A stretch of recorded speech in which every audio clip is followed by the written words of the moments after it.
This is Fujian, a place that astonished Marco Polo, a place Christopher Columbus went in search of.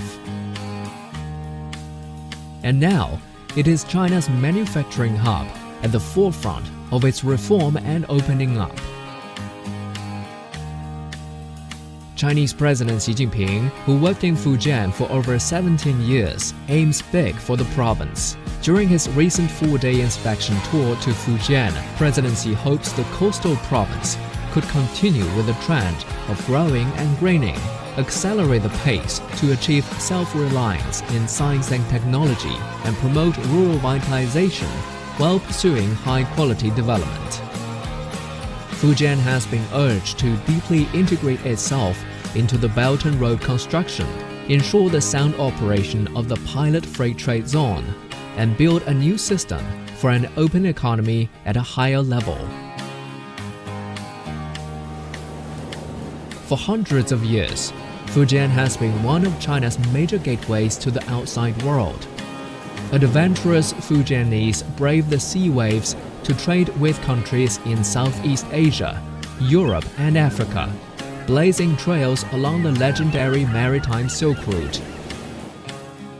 During its heyday between the 10th and the 14th centuries, the port of Zitan, today's Quanzhou, gathered a cluster of foreign merchants, sailors, and adventurers.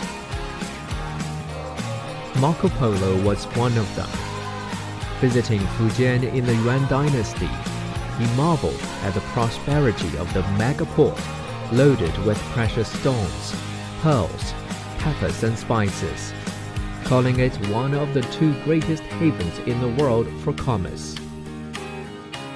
And about 400 years later, the premium oolong tea, a specialty in Fujian's Wuyi Mountains, started being exported to the world through a land corridor, winding through Mongolia, Russia, before reaching West Europe, triggering a tea frenzy among all walks of life in Europe.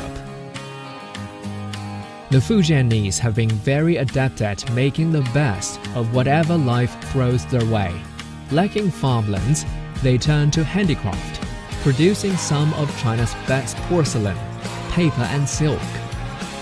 Carrying on a tradition of perseverance and entrepreneurship, Fujian has turned into a world capital of sneakers, jackets, umbrellas, and swimming suits, just to name a few.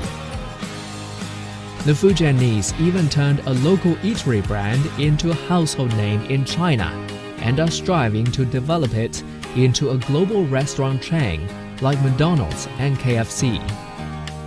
Chinese President Xi Jinping gives a thumbs up to and promotes Shaanxian Delicacies eateries. In Fujian, not only the enterprises keep innovating, the government is doing the same. Over the past years, Fujian has rolled out a string of policies to empower the local economy and trade by giving full play to the advantages of special economic zones, pilot freight trade zones, comprehensive experimental zones, and the core zone of the 21st century Maritime Silk Road. In 2019, the trade volume between Fujian and BNR countries grew by 16.3% year-on-year, reaching around $66 billion. China-Europe freight trains laden with goods are on the go amid COVID-19, linking Fujian with cities like Hamburg, Moscow, and Almaty. Silk Road Shipping, a shipping consortium initiated in late 2018, has brought together over 200 ports, carriers, and logistics service providers from home and abroad to better serve trade among Belt and Road countries. In the late Qing dynasty, Yan Fu, a scholar from Fujian who also served as the first president of the Peking University, became the first to translate into Chinese the works of Thomas Huxley, John Stuart Mill, Herbert Spencer, and Adam Smith. Remarkably, the ideas of survival of the fittest in Huxley's works were introduced to Chinese readers through his translation. Yan's constant calling for openness, inclusiveness, innovation, and cultural exchanges echoes the Belt and Road spirit and embodies the success of Fujian's past and present.